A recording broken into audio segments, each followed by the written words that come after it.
Oke, di tahap episode persiapan. sebelum-sebelum gimana? Itu masih tahap persiapan sih. Oh, Oke, sukses. beberapa minggu ke Di depan. episode yang sebelumnya kita udah bertemu dengan data analis yang kaitannya sama ini nih, Dim, sama pendidikan, kemudian sama bisnis juga entrepreneur atau wira swasta secara apa namanya garis besar aja gitu. Nah sekarang kita pengen tahu nih lebih jauh kalau misalnya statistisi atau yang pernah belajar statistik ya kuliahnya jurusan statistik itu ketika jadi seorang bisnis intelijen itu apa sih yang dilakukan seorang bisnis intelijen itu? Ada kaitannya nggak dengan kuliahnya dulu statistik? Kalau kuliahnya ada karena memang belajar tentang bagaimana query juga, tentang database kita belajar, sistem informasi kita juga belajar. Cuma dasar-dasarnya aja yang untuk praktiknya gitu kan. Itu perkembangan teknologinya juga udah beda. Dulu tahun 2012 itu beda banget sama sekarang gitu kan. Ya coba lagi teknologi baru. Ini kalau di bisnis intelijen terus berkembang juga kan alat-alat. Itu sih yang mungkin ada kepake, tetap perlu penyesuaian dari kita untuk ngikutin perkembangan kebutuhan bisnis. Bisa dijelasin dengan lebih simpel nggak sih bisnis intelijen itu ngapain kerjanya? Ini sebenarnya banyak pandangan. Setiap perusahaan punya gambaran yang berbeda-beda tentang bisnis intelijen. Dan yang saya tangkap selama ini bisnis intelijen itu ada dua jenis. Ada yang namanya BI, ada yang namanya BI analis. Bisnis intelligent engineer sama bisnis intelligent analis. Bisnis intelligent BI engineer ini mirip seperti data engineer, tapi ada bedanya. Kalau BI analis ini dia mirip data analis, tapi ada bedanya. Gimana? Sorry. Kalau BI analis itu mirip sama data analis, ada bedanya. Kalau BI engineer mirip sama data engineer, tapi ada bedanya. Bedanya gini. Kalau yang saya tangkap gitu ya, kalau data engineer itu kan dia bisa mungkin merekomendasikan atau alat yang bakal dipakai. Nah, tapi kalau misalnya BI engineer, dia memastikan tuh. Jadi alur data itu kan sebenarnya ada data dari production, lewati proses antara ETL atau ELT gitu kan ya, database gitu. Proses ini itu dilalui sama tim data engineer. Jadi dari sini ke sana itu ada dari BI analis pun BI engineer. BI engineer itu dia melakukan konfigurasi, kalau misalnya ada kebutuhan API, bukan credential, itu larinya ke BI engineer. Gitu. Nah, tapi kalau BI analis, dia lebih misal ingin menampilkan satu analisa, oh ini butuh dashboard ini nih, jadi kita perlu deh, nanti kita dapat. Berarti kamu BI analis ya? Iya. Lebih cenderung BI analis. Oke. Karena sebelumnya sempatnya pernah sebelumnya di analytics. Oke. Sebelumnya pernah di analytics juga. Bedanya apa nih? Perbedaan yang sebelumnya, di role yang sebelumnya sama yang sekarang? Oke, kalau di analytics gitu, kita ada stakeholder nanyain nih, ini kenapa kayak gini? Kita tuh, atau misal besok, kayak misal minggu depan nih, tanggal berapa tuh ya? Yang kita ada tanggal merah, tanggal 29 ya. 29 merah gitu ya. Di OLX Autos tanggal 29 udah merah nih.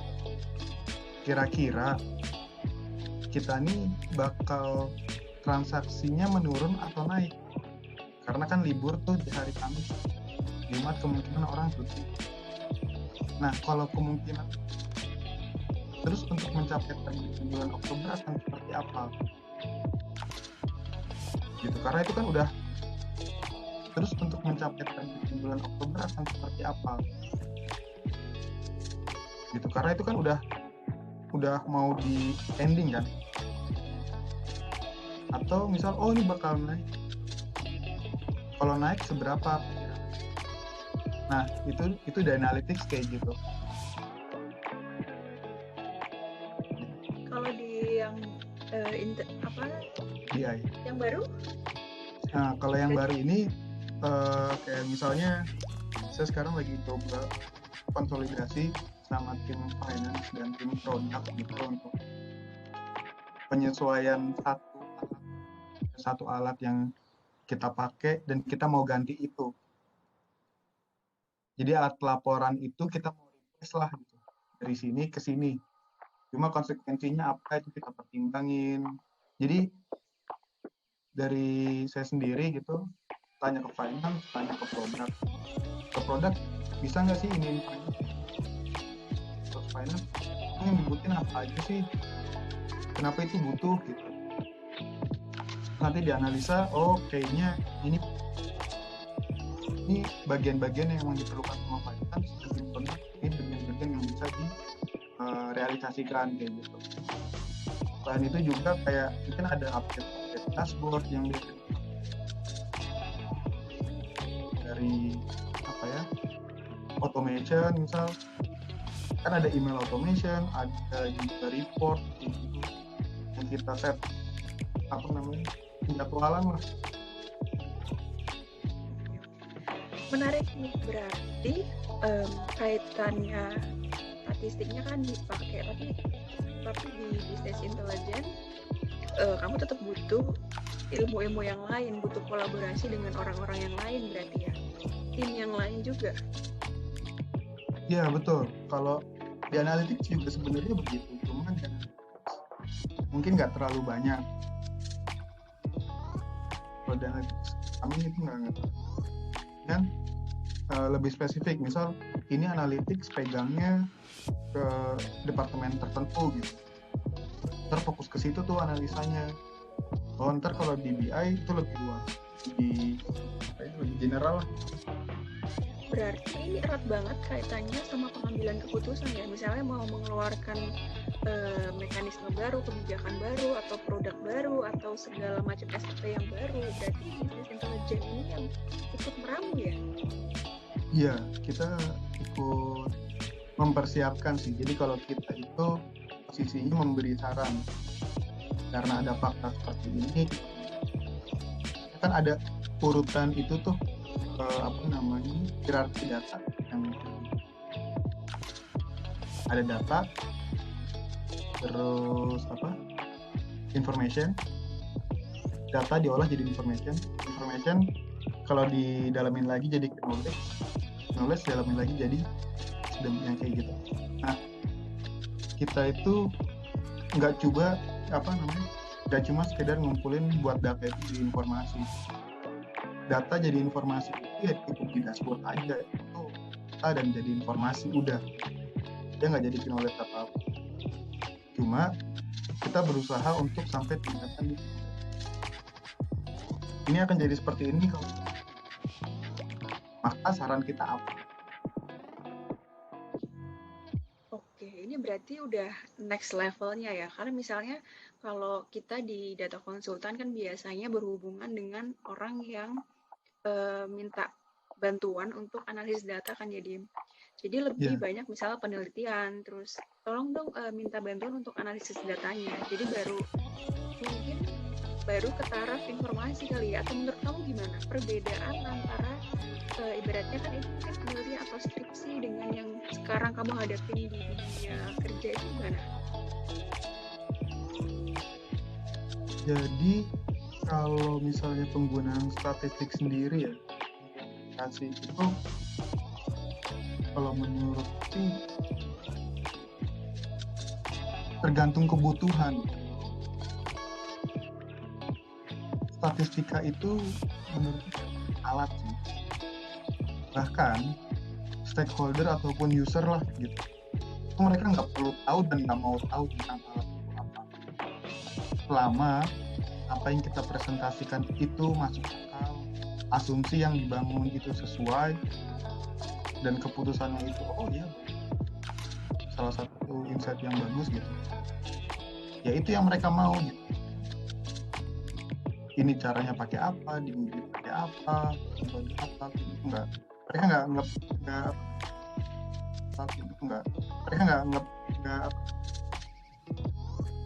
mau tahu lah, nggak mau tahu dan mungkin nggak perlu tahu juga. Itu rahasia dapur yang mereka nggak perlu tahu. Jadi statistiknya itu semacam ini ya, dapurnya gitu. Iya, Kalau dapur. di dunia kerja kayak gitu ya. Iya. Karena kan gini, kita kalau misalnya presentasi gitu, yang biasa kita handle itu tuh masalah-masalah bisnis yang memang kita nggak ada tuh di dalam sana. Kita bilang ini menggunakan sampel ini, metodenya ini, uji hipotesanya ini, tingkat signifikansinya sekian, maka keputusannya sekian gitu, karena handle kayak gitu. Itu mereka nggak, ini apaan sih kayak gitu. Pusing. Kecuali kalau memang ini bakal kepake kalau memang kan kalau penulisan ilmiah itu dia harus tahu itu seperti apa gitu. Supaya emang kalau misalnya orang masak itu alat dan bahannya itu terjamin, jadi makanan yang disajikan itu tuh bisa istimewa gitu.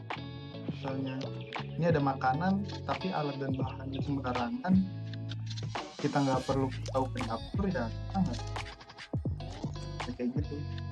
Statistik itu benar-benar dapur. Jadi bisa ini nggak, maksudnya itu kan berarti basic ya, bisa dibilang statistik itu basicnya karena dapurnya. Misalnya ada nih teman-teman yang nonton sekarang masih mahasiswa, masih baru gitu, kebetulan ngambilnya jurusan statistik. Ilmu apa atau hal apa yang perlu dipersiapkan untuk apa biar nggak kaget gitu, Din? Kan tadi ada perbedaan ya, kan kita berarti ketika kuliah misalnya ambilnya statistik, taruhlah sebagai contoh, berarti kita cuma belajar dapurnya aja, padahal itu yang kita pelajari selama 4 tahun, padahal di kenyataannya kita tidak bisa langsung nyambungin gitu kan, karena itu ada jadi dapurnya aja. Apa yang menurut kamu perlu di highlight, persiapkan? Oke, jadi untuk dari statistik sendiri gitu ya, itu kan ada lagi jadi 2 jenis kan. Memang ada yang memang ingin jadi statistisi itu di bagian akademisi gitu.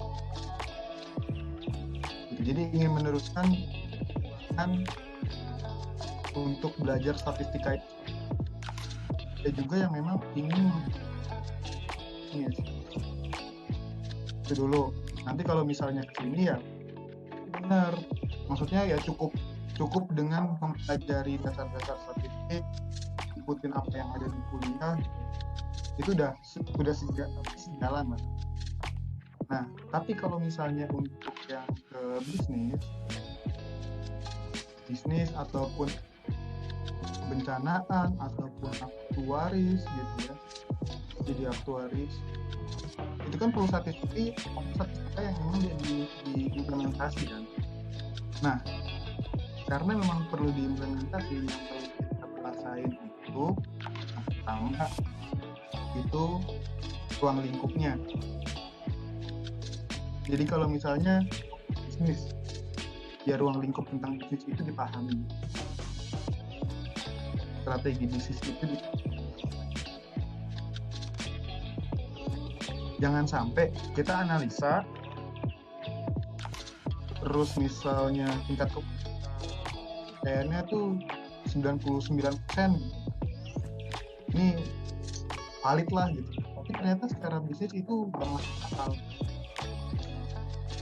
itu percuma gitu. Nah apapun kalau itu yang pertama. Apa tadi? Untuk yang akademis, apa arahnya ke akademis sama untuk yang implementasi? Iya. Jadi kuasai ruang lingkup. Kalau misalnya mau implementasi, kuasai ruang lingkup. Yang pertama, yang kedua, pelajarin storytelling. Itu masukan dari saya sih. Kenapa gitu? Karena ini ada data banyak gitu. Data ada banyak. Bentuknya cuma angka. Orang yang dengerin ngantuk tuh. Ini apa sih? Semuanya gitu? Langsung ngerti. Iya, nggak semuanya langsung ngerti. Dua hal itu sih yang jadi masuk. Berarti kalau emang ranahnya pengennya yang akademisi, ketika kuliah S1 mungkin masih bisa ya, hanya sekedar untuk fokus jadi di bagian akademisnya aja. Tapi kalau misalnya mau ke ranahnya implementasi, jadi ke arah bisnis atau aktuaria ataupun yang lain di dunia kerja gitu, perlu ada dua tambahan kalau dari kamu berarti ya, storytelling dan apa tadi? Oh iya, bener banget. Karena di episode sebelumnya kita kan ngobrol juga dengan data analis yang ruang lingkupnya pendidikan DIM. Itu emang tapi pendidikan masih arahnya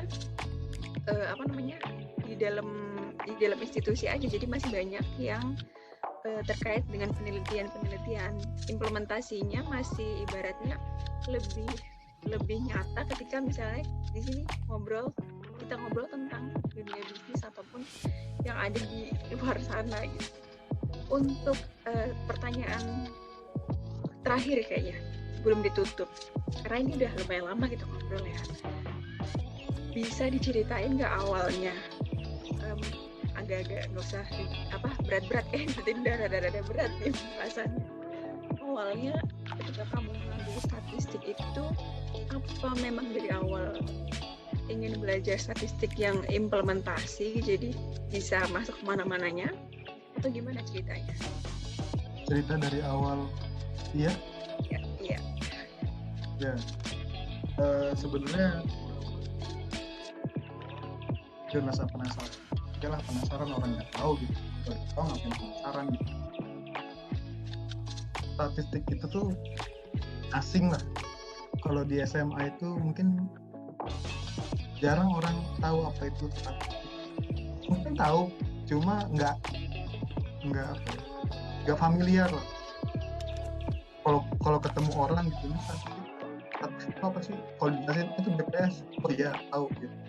Yang ngetepin dulu, nanya Pak, berapa orang di rumah gitu. Nah itu langsung tahu tuh statistik itu.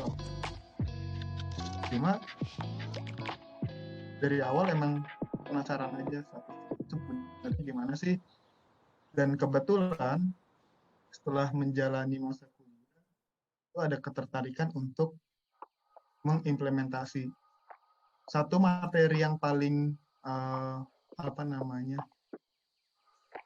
pengen banget diimplementasi selama waktu kuliah itu regresi linear sederhana. Jadi pas belajar, regresi linear sederhana itu menurutku wow banget lah. Kenapa? Karena kita bisa memprediksi dari pola. Sekalipun polanya itu memang linear gitu. Itu menurutku udah wow banget gitu. Dan dari situ udah makanya seru nih melakukan implementasi tempat-tempat apa lagi ya gitu, selain kayak mungkin banyaknya jumlah iklan, jumlah penjualan kayak gitu. Hanya bisa nih di regresi linear sederhana gitu. Terus kira-kira masalah Sederhana apa tapi lagi ya? powerful. Iya, sederhana, bermanfaat sekali lah.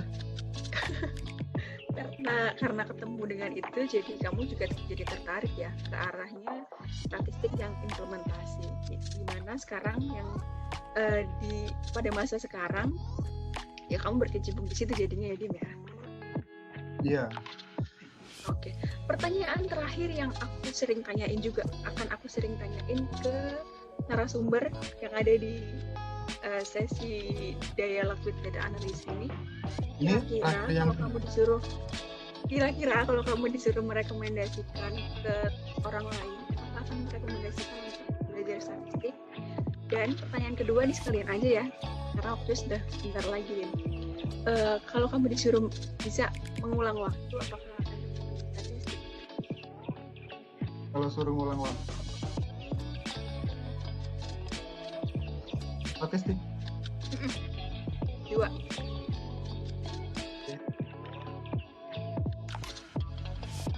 Gimana? Langsung jawab. Iya. Ini satu jawaban untuk menjawab dua pertanyaan. Yang pertama akan merekomendasikan supaya orang lain. Yang kedua, kalau misalnya balik ke dulu awal setelah lulus SMA, jawabannya iya, karena saya akan pertama merekomendasikan ke diri saya dulu. Yang kedua, saya akan rekomendasi. Kenapa? Dulu saya sempat mikir gini, aku belajar statistik, tapi di jurusan lain juga belajar statistik. Terus ngapain aku belajar statistik, yang lain aja belajar statistik. Tapi beriringan dengan sejalannya waktu, ternyata statistik dari jurusan statistika itu tidak mendalam. Belajarnya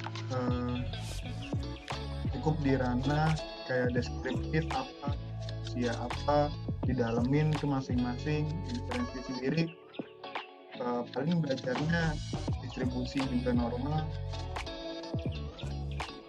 Kalau misalnya parameter dengan parameter, kalau dengan parameter juga nggak terlalu dalam gitu. Nah, di statistika belajar semua, apalagi kalau misalnya mau ngambil yang bagian akademisi. Di bagian akademisi dan penelitian, menurutku sih wajib banget statistik itu, karena kalau misal dia teman-teman dari kedokteran misal dia melakukan penelitian kuantitatif, dia pasti harus cari tahu statistika itu seperti apa sih, pengambilan sampel itu gimana sih, berapa sih, kenapa sih, kapan sih. Itu pertanyaan-pertanyaan yang emang harus kayak feeling. Statistika itu kan pakai perasaan banget. Iya, statistika itu pakai perasaan. Di statistika itu 90% nggak cukup ya 95%. Kalau kurang percaya ya udah 90%. Tergantung peneliti, benar-benar pakai rasa gitu. Oke, mantap sekali. Itu sih. Oke. Bisa sih, berarti kamu akan merekomendasikan lagi, dan kalau misalnya mengulang waktu akan milih lagi ya. Oke, seru. Thank you ya Dim waktunya untuk pada malam hari ini. Semoga teman-teman yang lihat video ini bisa terinspirasi, karena memang statistik berarti ada dua nih kalau menurut kamu ya yang pernah menjalani juga. Ada yang ranahnya akademisi yang murni, dan ada juga yang implementasi seperti bisnis intelijen yang luar biasa berpengaruhnya dalam pengambilan keputusan. Semoga acara ini membawa manfaat buat teman-teman ya. Thank you. Amin, bye. Sampai ketemu lagi di episode selanjutnya di Dialog dengan Statistician. Jangan lupa untuk subscribe di Data Konsultan YouTube channel. Bye, thank you.